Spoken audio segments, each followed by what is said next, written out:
Hello friends, स्वागत है आप सभी का फिर से आपकी अपनी क्लास में। विलियम शेक्सपियर की सीरीज को हम लोग स्टार्ट किए थे, उसकी 8 क्लासेस आपको मिल गई हैं और आज ये लास्ट क्लास मिल रही है जिसमें विलियम शेक्सपियर के 50 क्वेश्चंस हम लोग कंप्लीट करेंगे और आज के बाद किसी दूसरे राइटर पर हम लोग काम करेंगे। विलियम शेक्सपियर को मास्टर करना है, विलियम शेक्सपियर से कोई भी क्वेश्चन गलत ना हो, इसलिए आपको ये 9 वीडियो जो मैंने दे रखे हैं, आज 9वां वीडियो जा रहा है। सभी वीडियोज को आपको वॉच करना है, सारे क्वेश्चंस को समझना है, सारे इम्पोर्टेंट क्वेश्चंस हैं और सभी प्रीवियस ईयर में कई बार पूछे जाने वाले क्वेश्चन हैं, तो ये क्वेश्चन आप बिल्कुल भी ना छोड़ें, है ना। एग्ज़ाम से पहले ये सारे क्वेश्चंस कंप्लीट होने ही चाहिए, तभी आपके सारे कॉन्सेप्ट क्लियर हो पाएंगे, ठीक है। इसके बाद हम जो राइटर्स के कुछ वर्क्स हैं उन पर भी काम करेंगे, तो पहले हम सोच रहे हैं पहले क्वेश्चंस ही कंप्लीट कर लें अच्छे से, क्योंकि इससे एक हमें ओवरव्यू मिलता है कि एग्ज़ाम में कैसे क्वेश्चंस पूछे जाते हैं, कौन सी बात इंपॉर्टेंट है, कौन से क्वेश्चन ज़्यादा इंपॉर्टेंट है, कौन सा कम इंपॉर्टेंट है, सारी चीज़ें समझ आती हैं, ठीक है। तो चलिए शुरू करते हैं। क्वेश्चन आपकी स्क्रीन पर है। Who wrote the celebrated book Shakespearean tragedy. William Shakespeare के ऊपर एक क्रिटिकल वर्क लिखा है शेक्सपियरियन ट्रेजेडी नाम से, है ना। इस बुक का नाम है शेक्सपियरियन ट्रेजेडी। इसके राइटर कौन है? बहुत ही सेलिब्रेटेड राइटर हैं वो, और विलियम शेक्सपियर की वजह से ये बहुत जाने माने व्यक्ति बन गए। AC ब्रैडले ने 1904 में 1904 में एक वर्क लिखा था शेक्सपियरियन ट्रेजेडी, और बहुत ही फेमस वर्क है वो, इसीलिए AC ब्रैडले भी बहुत फेमस व्यक्ति बन गए हैं, ध्यान रखिएगा। नेक्स्ट क्वेश्चन है, विद दिस की, इस चाबी के साथ, की का मतलब चाबी, और चाबी किसे बताया गया यहाँ पर? सोनेट को। Shakespeare unlocked his heart. Shakespeare ने इस चाबी के माध्यम से, यानी अपनी सोनेट के माध्यम से अपने दिल को खोल कर रख दिया, यानी सारी बातें कह दी सोनेट्स में। द वर्ड्स आर फ्रॉम, ये शब्द कहाँ से हैं और किसके हैं? तो इसका जो सही आंसर है that is option number D. Wordsworth ने कहा है विलियम शेक्सपियर के बारे में कि शेक्सपियर अनलॉक्ड हिज हार्ट, ठीक है। विलियम वर्ड्सवर्थ ने सोनेट पर जोर दे करके कहा था। सोनेट को लोग बीच में कम पसंद करना लगे थे वर्ड्सवर्थ के टाइम आते आते, तो वर्ड्सवर्थ ने सोनेट को प्रमोट करने के लिए एक सोनेट ही लिखी थी, और उस सोनेट का टाइटल था scorn not the sonnet. Scorn not the sonnet, यानी सोनेट से नफरत मत करो, सोनेट को पीछे मत छोड़ो, सोनेट से पीछा मत छुड़ाओ, सोनेट को अपनाओ।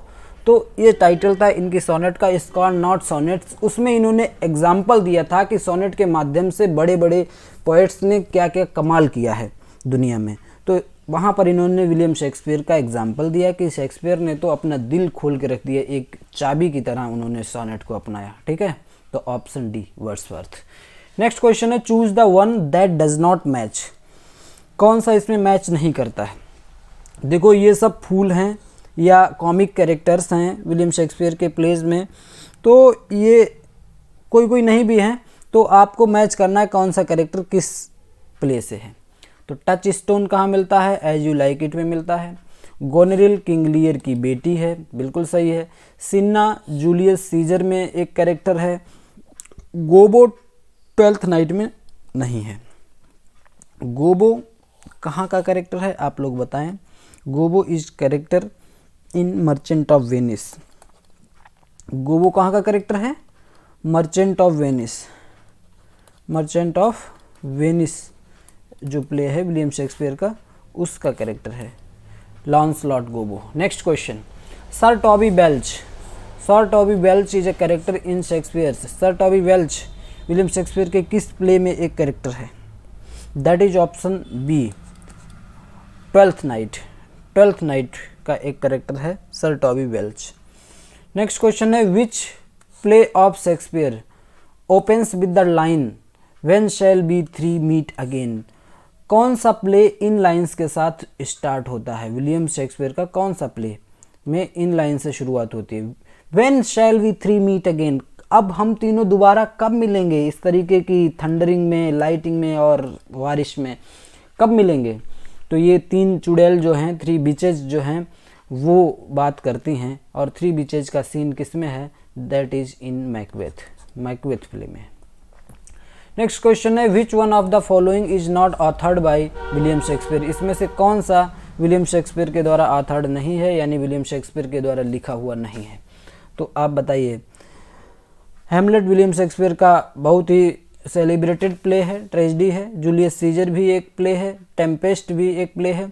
Doctor Jekyll and mister hide ये विलियम शेक्सपियर के द्वारा लिखा हुआ नहीं है, क्योंकि यह स्कॉट के एक राइटर हैं, स्कॉटलैंड के एक राइटर हैं, आर.एल.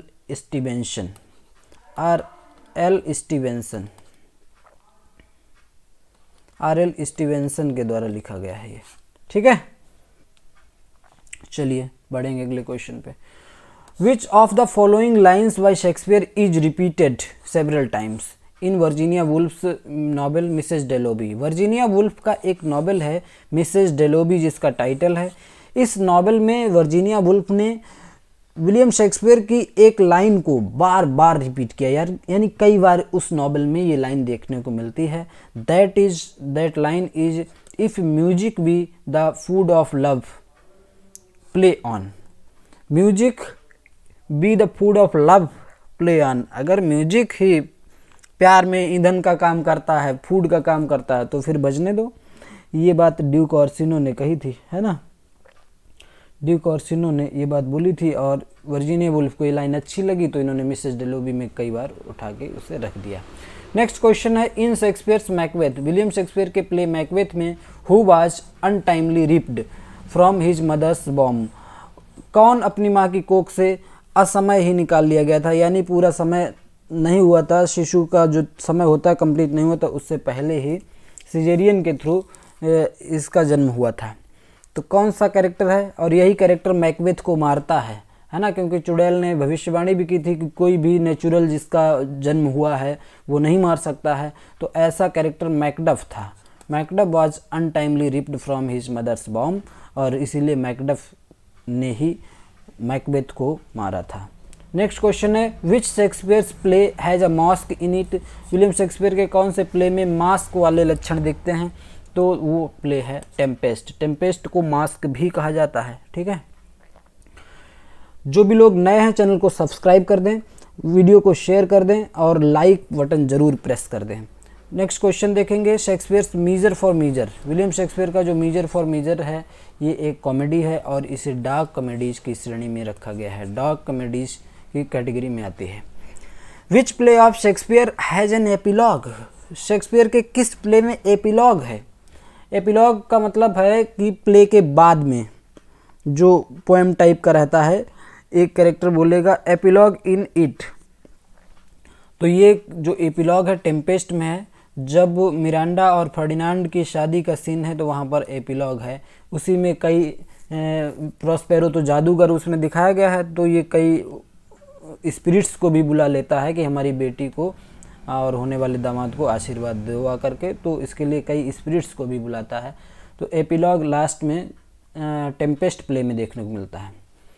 नेक्स्ट है, the rest is silence, these are the last words spoken before his death. The rest is silence, these words are from the play Hamlet. और इसका स्पीकर जो है वो भी हेमलेट ही है। हेमलेट लास्ट सीन में जब Hamlet at the end of his life होता है, यानी डेथ मरने वाला ही होता है ये, तो लास्ट वर्ड हैं हेमलेट के, the rest is silence. Next है, the twin brother of Viola. Viola का जो जुड़वा भाई है 12th नाइट में, वाइला का जुड़वा भाई है, उसका नाम क्या है? वाइला का जो जुड़वा भाई है उसका नाम क्या है? Twin brother of Viola is Sebastian. Sebastian इसका जुड़वा भाई है ना? और वाइला डिस्गाइज कर जाती है, सिजारियो बन जाती है। वाइला का जो डिस्गाइज्ड वर्जन है वो क्या है? Cesario. Who wrote the essay entitled on the knocking at the gate in Macbeth? On the knocking at the gate in Macbeth किसने लिखा है ये एक निबंध इस टाइटल से, जिसका टाइटल है on the knocking at the gate in Macbeth? तो सही आंसर है टॉमस डी क्वेंसी।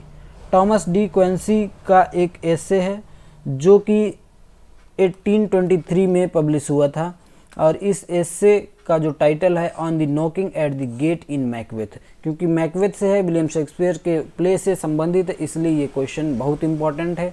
यूजीसी नेट तक में पूछा गया है 2011 में और जीआईसी लेक्चरर में भी पूछा गया है ना, नेक्स्ट लेवल का क्वेश्चन है, याद रखिए। What happens to Worcester and Vernon, जो वर्सेस्टर और वर्नन दो कैरेक्टर होते हैं in the end of the play Henry fourth part 1। Henry fourth part 1 में जो दो कैरेक्टर हैं वर्सेस्टर और वर्नन, इनके साथ लास्ट में क्या होता है?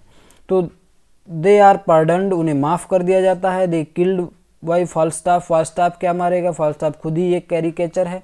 दे आर मेड मिनिस्टर्स, मंत्री बनाया जाता है? नहीं, इसका सही आंसर है they are sentenced to death, उन्हें सजाए मौत दी जाती है बाई किंग हेनरी। ठीक है, अगला है which purpose is resolved in the scene between the two grave diggers in Hamlet. Hamlet में टू ग्रेव डिगर्स सीन है एक्ट 5 सीन 1 में, इससे क्या पर्पस सॉल्व होता है? तो विलियम शेक्सपियर ने थोड़ा कॉमिक रिलीफ क्रिएट करने के लिए टू ग्रेव डिगर्स सीन दिखाया है वहाँ पर, तो इट प्रोवाइड्स कॉमिक रिलीफ। ठीक है, किसी ट्रेजिडी में कोई बड़ी घटना, किसी की मौत के बाद एक थोड़ा सा किसी फूल्स को लेकर के या नौकर को लेकर या निचले लेवल के जो कैरेक्टर होते हैं उनके थ्रू थोड़ा सा कॉमेडी हल्की सी कर देने को कॉमिक रिलीफ कहते हैं, जिससे कि जो ऑडियंस है, जो अभी प्ले स्टेज पे जो प्ले हो रहा है उसे देख रही है, उसे थोड़ा सा मन उनका अच्छा हो जाए, कॉमिक रिलीफ उन्हें मिल जाए, इसलिए ऐसे सीन डाले जाते हैं ट्रेजिडीज में। ठीक है, तो कॉमिक रिलीफ प्रोवाइड करता है। नेक्स्ट है हु कॉल्स एरियल, किसने एरियल के बारे में कहा? एरियल से कहा thou which art but air, तुम क्या हो, तुम तो केवल हवा हो। Thou which art but air in act 5 और सीन 1 में, है ना, टेम्पेस्ट में। तो ये बात किसने बोली है? प्रोस्पेरो ने बोली है। प्रोस्पेरो एरियल से बहुत खुश है क्योंकि एरियल एक अच्छी स्पिरिट है और प्रोस्पेरो की सारी बात मानती है। जो भी लोग नए हैं चैनल को सब्सक्राइब कर लें, सारी क्लासेस को देखने के लिए जो भी नए वीडियो आए सबसे पहले आपके पास पहुंचे, इसलिए चैनल को सब्सक्राइब करना जरूरी है। अगला क्वेश्चन देखेंगे, Shakespeare observes the 3 unities. 3 unities होती हैं, कोई भी प्ले लिखते हैं तो उसमें 3 यूनिटीज का ध्यान रखना पड़ता है अकॉर्डिंग टू अरिस्टोटल। अरिस्टोटल ने जो अपनी ड्रामा या ट्रेजेडी की डेफिनेशन दी थी तो उसमें उन्होंने कहा था 3 यूनिटीज मैच करनी चाहिए, 3 यूनिटीज का विशेष ध्यान रखना चाहिए। अरिस्टोटल ने वो 3 यूनिटीज बताई हैं टाइम, प्लेस और एक्शन की, तो ऑप्शन बी। और टेम्पेस्ट जो प्ले है विलियम शेक्सपियर का, इसमें एक अनोखा प्ले ऐसा है जिसमें शेक्सपियर ने एकदम पूरा कंप्लीटली फॉलो किया है टाइम, प्लेस और एक्शन की यूनिटीज को, टेम्पेस्ट प्ले, है ना। तो Shakespeare observes the 3 unities of time, place and action diligently in the tempest। Next question देखो, who are the spirits in the play the Tempest. Tempest में spirits कौन कौन सी हैं? स्पिरिट्स एक तो एरियल हमेशा से ही प्रोस्पेरो के साथ में है, उसके अलावा अपनी बेटी मिरांडा की शादी में प्रोस्पेरो इनवाइट करता है कुछ स्पिरिट्स को, तो वो स्पिरिट्स आती हैं उसकी बेटी को आशीर्वाद देने के लिए। तो वो स्पिरिट्स कौन कौन सी हैं? आइरिस आती है, सीरिस आती है और जूनो आती है, और एरियल तो पहले से ही है ना। ऑप्शन सी आपका राइट आंसर है। नेक्स्ट क्वेश्चन है, हु इज लार्टिस।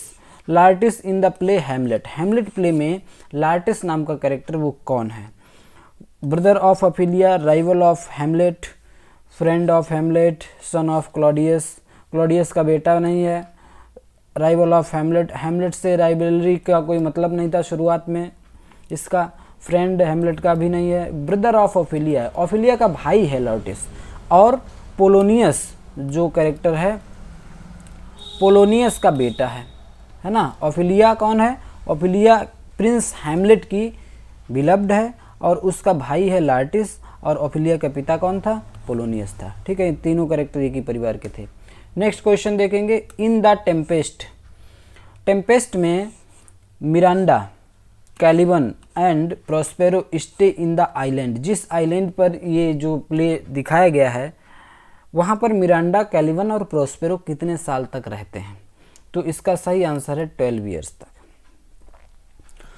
अगला क्वेश्चन है, complete the following lines uttered by Hamlet. Hamlet के द्वारा ये जो लाइन्स कही गई हैं इन्हें कंप्लीट करो। ओ व्हाट अ रोग एंड पीजेंट। हेमलेट प्ले में ये बातें कही गई क्या? Slave am I, is it not. इसके आगे क्या आएगा? इन 4 ऑप्शंस में से आपको बताना है, क्या आना है? तो इसका जो सही आंसर है, monsters that this player. Actually Hamlet play में सोलिलॉकी है एक, ये क्या है जो डायलॉग दिया गया यहाँ पर, एक सोलिलॉकी है एक्ट सेकेंड में और सीन सेकेंड में। इसमें हेमलेट रिवील करता है फ्लॉ, एक जो इसके अंदर कमी है, हेजिटेशन की, कंफ्यूजन की, है ना। तो इस तरीके से इसका कहता है, ओ व्हाट अ रोग एंड पीजेंट स्लेव, कितना मैं दुष्ट हूँ, कैसा मैं स्लेव हूँ। It is not monsters that this player, है ना। जैसे ये खेला है क्लॉडियस मेरे साथ, बहुत ही मॉन्स्टर्स बात नहीं है क्या? इस बात को इस तरीके से पूरा करते हैं। नेक्स्ट क्वेश्चन है, what are the names of the 4 bodies. 4 bodies जो लेफ्ट का मतलब बची हुई थी on the stage at the end of the play Hamlet. Hamlet play में लास्ट सीन में 4 बॉडीज स्टेज पर पड़ी हुई हैं, यानी 4 लोगों का मर्डर हुआ है, मरे हैं, वो अभी भी बॉडीज स्टेज पे पड़ी हैं। उन 4 बॉडीज में कौन कौन सी बॉडी है, किसकी किसकी बॉडी है? तो इसका सही आंसर है क्लॉडियस, गर्ट्यूड, हेमलेट और लार्टिस। ठीक है, क्लॉडियस की बॉडी है, गर्ट्यूड है और हेमलेट है और लार्टिस है। लार्टिस और हेमलेट के बीच में तो युद्ध कराने का षड्यंत्र करता है क्लॉडियस, लेकिन लार्टिस को जो तलवार देता है उसमें जहर वगैरह लगा हुआ होता है। तो हेमलेट को जब जख्म हो जाता है तो इसे तब पता चलता है कि इसमें ऐसा कुछ है, जहर जैसा है, तो लार्टिस को भी मारता है और क्लॉडियस को भी अंत में मार देता है हेमलेट। गर्ट्यूड ये सारा सीन देख करके जहर पी लेती है, वहाँ पर मर जाती है। ठीक है, option b. Next question, he was not of an age but of all times. वो किसी एक युग के नहीं है, एक समय के नहीं है, वो हमेशा ऑल टाइम्स के लिए हैं। Who said the above statement about हुम। किसके बारे में और किसने कहा था? पहले तो ये विलियम शेक्सपियर के बारे में कहा था, विलियम शेक्सपियर के बारे में ये बात कही गई थी, he was not of an age, और बेन जॉनसन ने ये बात बोली थी, है ना। पीजीटी 2017 में क्वेश्चन पूछा गया है। अगला क्वेश्चन है, the character of Jaques. Jaques का जो कैरेक्टर है in as you like it में, it can be best described as. Jaques का कैरेक्टर को आप क्या कह सकते हैं? विम्सिकल है, रोमांटिक है, रोमांटिक तो बिल्कुल नहीं है, गुस्सा भी नहीं आता, लेकिन ये मेलंकलिक है, मेलंकलिक कैरेक्टर है, मेलंकलिक, है ना। Next question, in the Tempest who says the following lines. Tempest play में कौन ये लाइन बोलता है? I will break my staff, bury it certain fathoms in the earth and deeper than ever did plummet sound, I will drown my book। मैं अपने इस staff को, इस जादू की छड़ी को तोड़ दूंगा और बरी कर दूंगा, इसे दफना दूंगा। सर्टेन फैदम्स का मतलब है इन द अर्थ, अर्थ में काफ़ी गहराई में इस छड़ी को दबा दूंगा। And deeper than ever did plummet sound, दोबारा से कभी भी इससे कोई भी साउंड सुनाई नहीं देगा। I will drawn my book, और मैं अपनी जो जादू की किताबें हैं इन्हें भी फेंक दूंगा, यानी इनसे भी अब ज़्यादा कोई मतलब नहीं रखूँगा। कुल मिलाकर ये जादूगर ये कहना चाह रहा है कि अब मैं अपना जादू कभी नहीं दिखाऊंगा। This statement is given by Prospero. Prospero बाद में बताता है, बिल्कुल टेम्पेस्ट प्ले के लास्ट में प्रोस्पेरो ये बात बोलता है।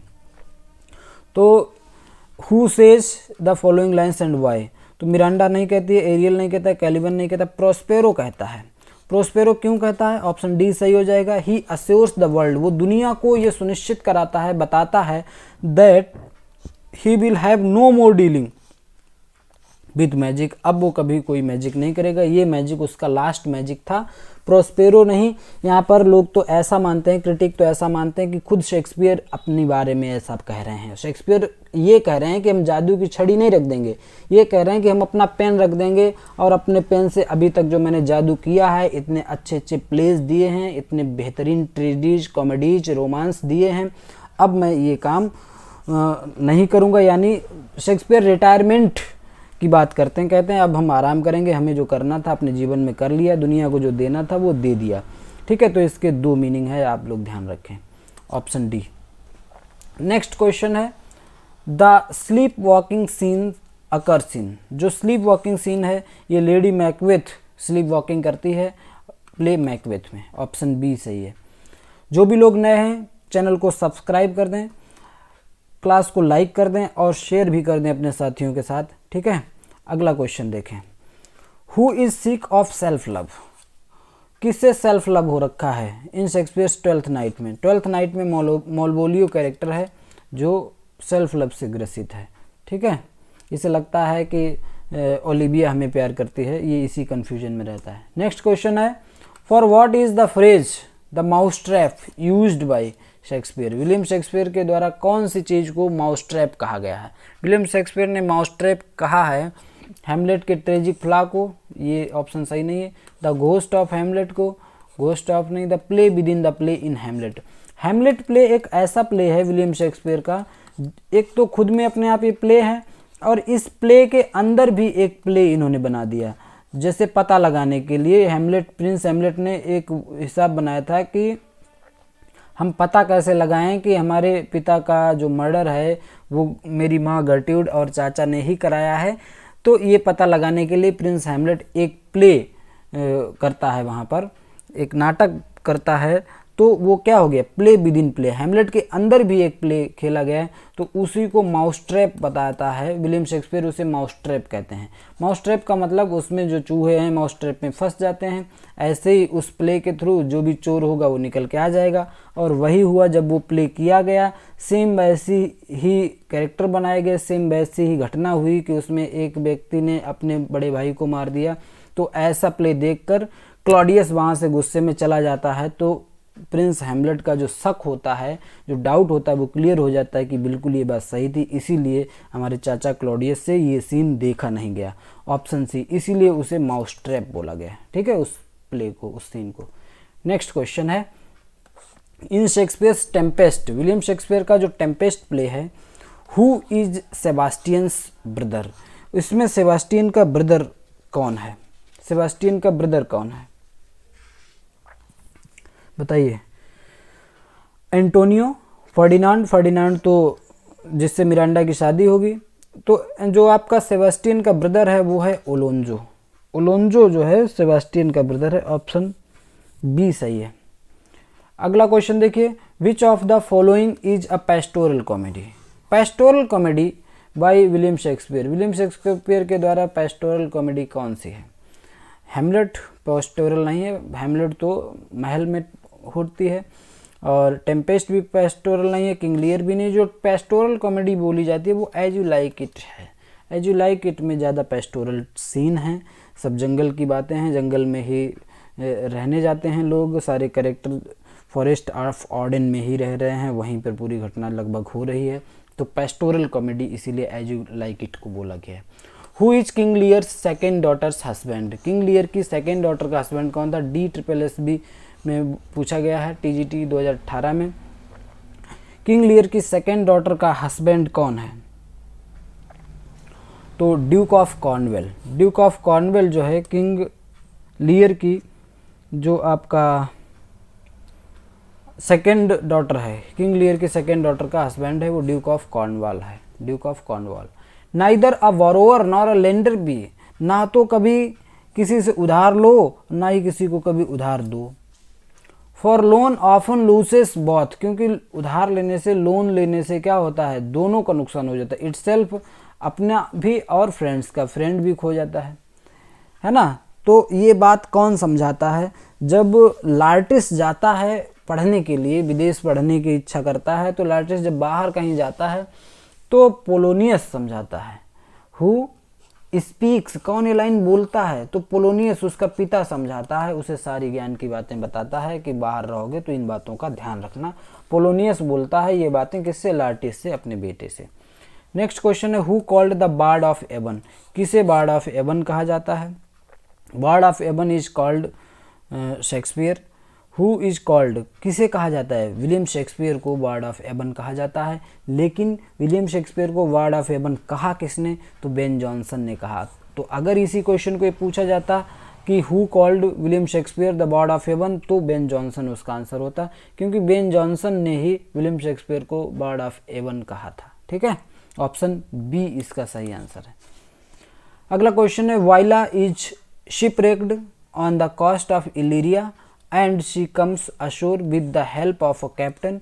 वाइला शिपरेक्ड में फंस जाती है इलीरिया के तट पर और वो एक कैप्टन की हेल्प से किनारे पे पहुंचती है। This is the opening part of which play by Shakespeare, William Shakespeare के कौन से प्ले में ये ओपनिंग पार्ट है? तो इसका सही आंसर है ट्वेल्थ नाइट। ट्वेल्थ नाइट में वाइला जो है शिपरेक्ड है और वाइला अपने आप को बचाने के लिए वो सिजारियो का रूप ले लेती है, डिस्गाइज कर देती है, सिजारियो बन जाती है, लड़के का वेश रख लेती है। तो ये सीन है ट्वेल्थ नाइट का। नेक्स्ट क्वेश्चन है who is the daughter of Shylock, Shylock की डॉटर कौन है मर्चेंट ऑफ वेनिस प्ले में? मर्चेंट ऑफ वेनिस प्ले में शाइलॉक जो एक ज्यू है बाय रिलीजन, शाइलॉक कौन है? ज्यू है, एक यहूदी है और इसकी बेटी का नाम क्या है वो आपको बताना है, दैट इज जेसिका। इसकी बेटी का नाम क्या है? Jessica. In which of Shakespeare's play, William Shakespeare के कौन से प्ले में द फॉलोइंग लाइन्स अपीयर, इस लाइन को आप देखते हैं, blow blow thou winter wind, thou are not so unkind as man's ingratitude. ये लाइन कहाँ से ली गई है बताइए, सभी लोग आंसर भी करते रहिए। तो all's well that ends well, as you like it, Antony and Cleopatra, King Lear. Amiens के द्वारा ये गाना गाया जाता है as you like it play में। As you like it play इसका सही आंसर है ऑप्शन नंबर बी। बी में गाना ये सॉन्ग है blow blow thou winter wind, thou are not so unkind, आप ही ठंडी हवा आप तो बहो, आप इतना अनकाइंड नहीं हो जितना कि लोग मैन होते हैं अपने ग्रेटिट्यूड में। ठीक है, नेक्स्ट क्वेश्चन है नेम द थिएटर, उस थिएटर का नाम बताइए इन विच शेक्सपियर हैड शेयर्स, जिसमें शेक्सपियर की भी हिस्सेदारी थी। तो वो थिएटर कौन सा है? इसमें से कोई आपको दिख रहा क्या? Shakespeare shared black fryer theatre में भी शेक्सपियर की हिस्सेदारी रही होगी, तो इसका जो सही आंसर है वो ऑप्शन ए है। ग्लोब थिएटर में तो थी ही, इस बात का ध्यान रखना। ठीक है, name the theatre in which Shakespeare had shares, DSSB TGT 2018 में एक क्वेश्चन पूछा गया। नेक्स्ट क्वेश्चन देखेंगे विच of the following books mark the beginning of Shakespeare success, कौन सी बुक की शुरुआत से ये लगता है कि वही बुक से विलियम शेक्सपियर की बिगिनिंग हुई सक्सेस की, है ना? तो वो बुक आपसे पूछी जा चुकी इससे पहले भी एक क्वेश्चन में, वीनस एंड एडोनिस है। वीनस एंड एडोनिस से ही माना जाता है कि विलियम शेक्सपियर की सक्सेस की शुरुआत हुई। वीनस एंड एडोनिस पब्लिश हुई थी 1593 में, है ना? 1593 में पब्लिश हुई थी। विलियम शेक्सपियर ने वीनस एंड एडोनिस को इसीलिए कहा था first air of my invention, हमारी जो सभी इन्वेंशन किए हैं, हमारे जो जितने भी प्लेज हैं, अच्छे अच्छे जितने भी वर्क हैं, उनका सबका उत्तराधिकारी कौन है? वीनस एंड एडोनिस, क्योंकि वीनस और एडोनिस से ही विलियम शेक्सपियर की सक्सेस की शुरुआत मानी जाती है। नेक्स्ट क्वेश्चन है what is common to the following women characters in Shakespeare, कौन सी बात कॉमन है वुमेन कैरेक्टर्स में विलियम शेक्सपियर की? Julia in the Two Gentlemen of Verona, Julia कौन है? Two Gentlemen of Verona. Rosalind is As you like It, Viola in Twelfth night, इमोजन इन सिम्बलेन। ठीक है, तो इनमें कॉमन बात क्या है बताइए? जूलिया एक तो है कैरेक्टर जो कि टू जेंटलमैन ऑफ वेरोना में पाया जाता है, रोजालिंड एक कैरेक्टर है एज यू लाइक इट में, वाइला ट्वेल्थ नाइट में है, और इमोजिन जो है ये सिम्बेलाइन कैरेक्टर में है। चारों में खास बात क्या है जो कॉमन है, चारों कैरेक्टर्स के साथ कॉमन बात क्या है? तो they disguise themselves as nuns, disguise तो इसमें से कई कैरेक्टर करते हैं, as nuns and go in exile, नहीं, they disguise themselves as boys, हाँ ये बात सही है, in pursuit of their lovers. ये चारों कैरेक्टर क्या करते हैं, डिस्गाइज करते हैं, अपने आप को लड़के के बेस बना लेते हैं और अपने लवर्स का पीछा करते हैं उन्हें पाने के लिए। तो ये बात कॉमन है इन चारों कैरेक्टर में, ऑप्शन बी सही है। ठीक है, they are all victims of treachery, नहीं ये बात भी गलत है। दे ऑल ऑर्गेनाइज रिवोल्ट्स, ये बात भी गलत है। तो ऑप्शन बी इसका सही आंसर है। नेक्स्ट क्वेश्चन देखेंगे, identify the right chronological sequence, सही क्रोनोलॉजिकल सीक्वेंस क्या है वो आप हमें बताएंगे। सही क्रोनोलॉजिकल सीक्वेंस क्या है? सबसे पहले पब्लिकेशन के हिसाब से या राइटिंग के हिसाब से, लिखने के हिसाब से होगा। पब्लिकेशन तो सभी का इनका एक साथ ही हुआ था फर्स्ट फोलियो में। तो मैकबेथ कब लिखी गई, पहले क्या लिखा गया उसे पहले लिखो, बाद में क्या लिखा गया उसके बाद, उसके बाद और उसके बाद। आपको पता है कि टेम्पेस्ट सबसे लास्ट में लिखा गया, लेकिन यहाँ पर भी सभी में टेम्पेस्ट सबसे लास्ट में दिया गया है, इसलिए और चीज़ें देखोगे। सबसे पहले कौन सा प्ले आया था?